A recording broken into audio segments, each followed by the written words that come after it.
ஆன்மீக சொந்தங்கள் அனைவருக்கும் வணக்கங்க. இன்றைக்கி நாம் நம்மளுடைய சேனலில் என்ன மாதிரியான சிறப்பான விஷயம்லாம் பார்க்க போகிறோன்னு பார்த்தீங்கன்னா, சூரிய பகவானை ராசி அதிபதியாக பெற்றிருக்கக்கூடிய சிம்மராசி அன்பு நேயர்களுக்கு அடுத்து வரக்கூடிய 7 நாள் அப்படிங்கிறது எப்படி இருக்க போகுது, என்ன விதமான மாற்றத்தை தரப்போகுது, என்னென்ன விஷயத்தில் கவனமாக இருக்கணும், என்னென்ன விஷயங்கள்லாம் உங்களுக்கு பரிகாரங்கள் மாதிரி சொல்லியிருக்காங்க அப்படிங்கிறத பற்றி தான் நான் இன்றைக்கி இந்த வீடியோ பதிவின் மூலியமாக உங்கள்கிட்ட முழுமையாக ஷேர் பண்ணிக்க போகிறேன். இந்த பதிவில் சொல்லக்கூடிய ஒவ்வொரு தகவலுமே கண்டிப்பாக இந்த சிம்மராசிக்காரங்களுக்கு ரொம்பவே பயன் தரக்கூடிய தகவலாக தான் இருக்க போகுது. ஸோ வீடியோவை ஸ்கிப் பண்ணாமல் தொடர்ச்சியாக பாருங்கள். அது மட்டும் இல்லாமல் இது போன்ற ஆன்மீகம் சார்ந்த வீடியோக்களெல்லாம் நீங்கள் முழுசாக பார்த்து தெரிஞ்சுக்கணும் அப்படின்னு ஆசைப்பட்டா நம்மளுடைய சேனலை மறக்காமல் சப்ஸ்கிரைப் பண்ணிவிட்டு கீழே இருக்கும் பெல்லைக்கானையும் மறக்காமல் கிளிக் பண்ணுங்கள். அப்போ தான் நம்ம சேனலில் போடுற எல்லா வீடியோவுமே நோட்டிஃபிகேஷனாக உங்கள்கிட்ட உடனுக்குடனே வந்து சேரும். ஸோ இப்போ வாங்க நம்ம வீடியோக்குள்ளே போகலாம். அதுக்கு முன்னாடி உங்கள் ராசி அதிபதி அப்படின்னு சொல்லக்கூடிய சூரிய பகவானை உங்களுக்கு ரொம்ப பிடிக்கும்னா அந்த வீடியோக்குள்ள லைக் பண்ணிவிட்டு நம்மளுடைய கமெண்ட் பாக்ஸில் சூரிய பகவானுக்கு போற்றி அப்படின்னு சொல்லி மறக்காமல் பதிவிடுங்க. ஸோ இப்போ வாங்க நம்ம வீடியோக்குள்ளே போய் முழுசாக பார்த்து தெரிஞ்சுக்கலாம். சிம்ம ராசிக்காரங்களை பொறுத்த வரைக்கும் தோற்றம், ஆளுமை, இயல்பு, அவர்களுடைய தன்னம்பிக்கை என எல்லாத்துலேயுமே குறை கூறவே முடியாது. சிம்மராசிக்காரங்க எங்கே சென்றாலுமே மற்றவர்களை ஈர்க்கக்கூடிய ஒரு விஷயம் இருக்கும். வாழ்க்கையில் ஒவ்வொரு நொடியும் ரசித்து வாழணும் அப்படின்னு ஆசைப்படக்கூடிய நபர்களாகத்தான் சிம்மராசிக்காரங்க இருப்பாங்க. அவர்களுக்கு சங்கடமான தருணங்களை தாங்கிக் கொள்ளும் ஆற்றல் அப்படிங்கிறது ரொம்ப குறைவு. தோல்வி என்கின்ற வார்த்தை அவங்களுக்கு அந்நியாயமானது. அவங்களால முடியும் அப்படிங்கிற நம்பிக்கையில் எதை வேண்டுனாலும் செய்வாங்க. மற்றவங்க என்ன நினைப்பாங்க அப்படிங்கிறதெல்லாம் சட்டையே செய்ய மாட்டாங்க. மேலும் சிம்ம ராசி அன்பர்கள் வாழ்க்கையை விட பெரியவங்க அப்படின்னு சொல்லப்படுது. சிம்மராசிக்காரங்களை பொறுத்த வரைக்கும் தாராள மனப்பான்மை அப்படிங்கிறது அதிகமாக இருக்கும். மேலும் இவங்க மனசில் ஒன்று வெளியே ஒன்றுலாம் பேச மாட்டாங்க. எதாக இருந்தாலும் டக்கு டக்குன்னு கேட்பாங்க. இதனாலேயும் மற்றவங்க கிட்ட சீக்கிரமாக கெட்ட பேர் எடுத்துருவாங்க. சிவராசிக்காரங்க கூட்டத்தை பார்த்து புதிய நபர்களை பார்த்து கூச்சப்பட மாட்டாங்க. அவர்களுடைய ஒவ்வொரு விஷயங்களுமே மற்றவங்களை வியக்க வைக்கும் வகையில் தான் இருக்கும் அப்படின்னு சொல்லப்படுது.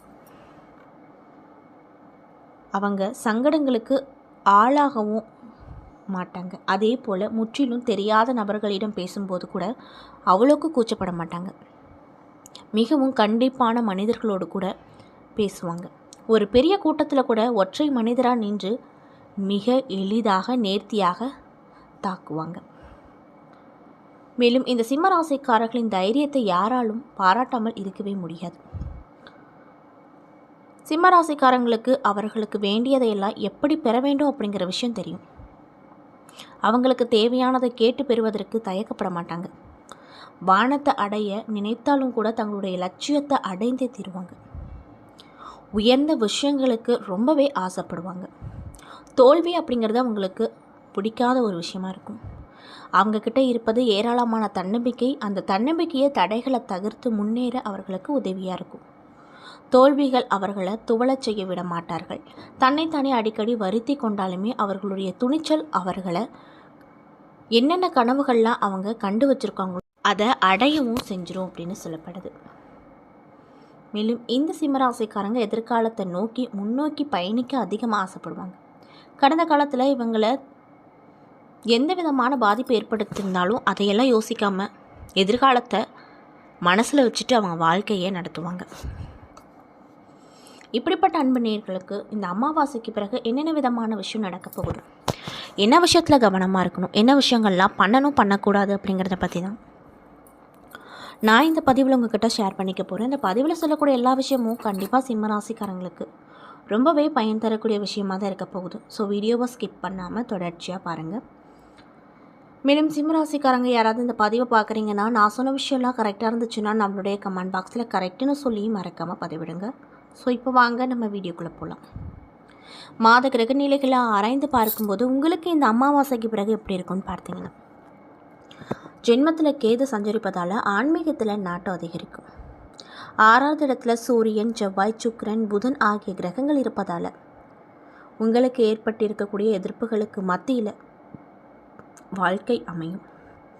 உறவினர் பகை உருவாகாமல் பார்த்து கொள்வது உங்கள் புத்திசாலித்தனம் அப்படின்னு சொல்கிறாங்க.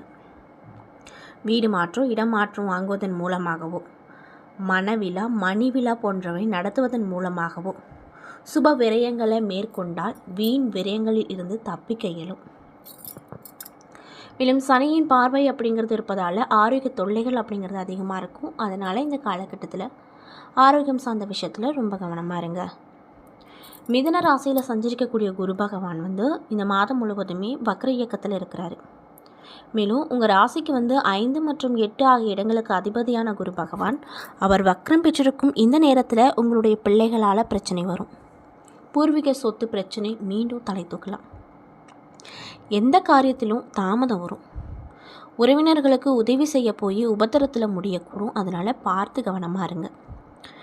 மேலும் உங்களுடைய பிள்ளைகளாலும் பிரச்சனைகள் அலைமோதும். பொது வாழ்க்கையில் இருக்கக்கூடியவங்களுக்கு எதிர்பாராத மாற்றங்கள் மனக்கலக்கத்தை உருவாக்கும்.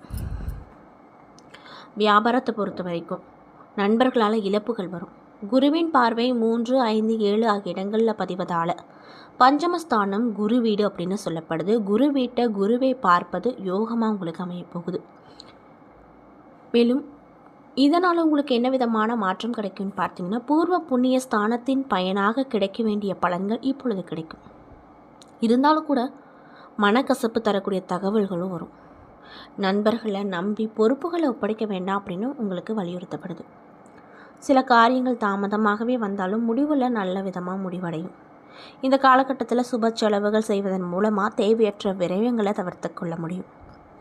பஞ்சாயத்துகளில் இடையூறாக இருந்தவங்க விலகுவாங்க. வியாபாரத்தில் பழைய கூட்டாளிகளை விட்டு விலகிடலாமா அப்படின்னு யோசிப்பீங்க.